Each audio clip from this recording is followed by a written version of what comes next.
Hey everyone, so today we have 5 killer tips for the AP laying exam to help you score a 5. We have 2 tips for the multiple choice section and the 1 killer tip for each of the 3 essays you have to write on exam day, so let's get right into it.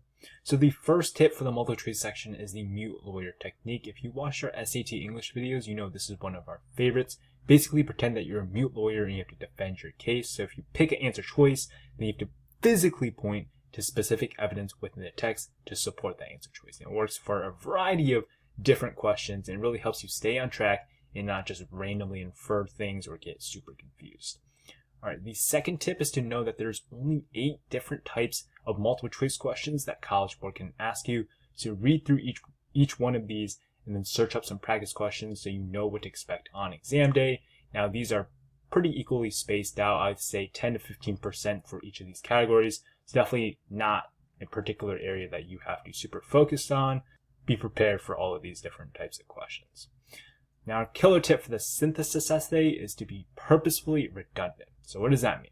Well, if you follow the general format of having an intro/context and then a defensible thesis, and for each of your body paragraphs where you're addressing the points within your thesis, so let's say your thesis had 3 main points, and then each of those body paragraphs would explore the points in greater depth.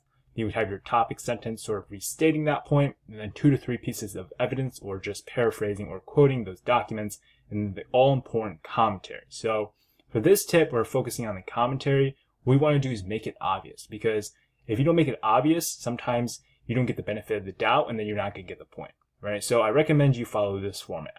For your first line of commentary, so the sentence right after the paraphrase or quote from the document, you want to explain how it proves your topic sentence. Your second line of commentary, because this is a synthesis essay, you have to make sure your documents are talking to each other, right? So make sure you make a connection with other documents.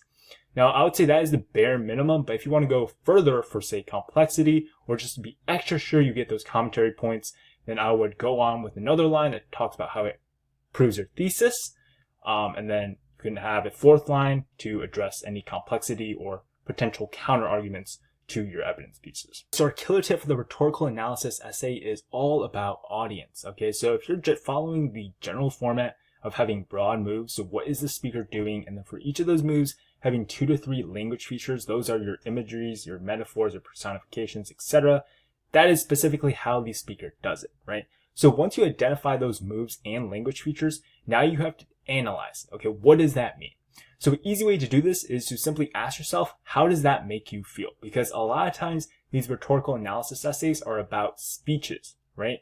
So the speaker has an intended audience. And so however you feel, you can extrapolate that effect to the audience. And then you have to go further beyond that, just identifying that effect, and also explain how that effect serves to fulfill the speaker's purpose, which you should clearly define within your thesis. For our final tip for the argument essay is to use history examples. If you've taken a history course like APUSH, AP World, then you know for those SAQs, LEQs, DBQs, you can really just steal those examples, because these examples are super flexible and can prove many of the open-ended or philosophical prompts that have been on the AP exam in recent years. So these are just great ways that you can show continuity and complexity.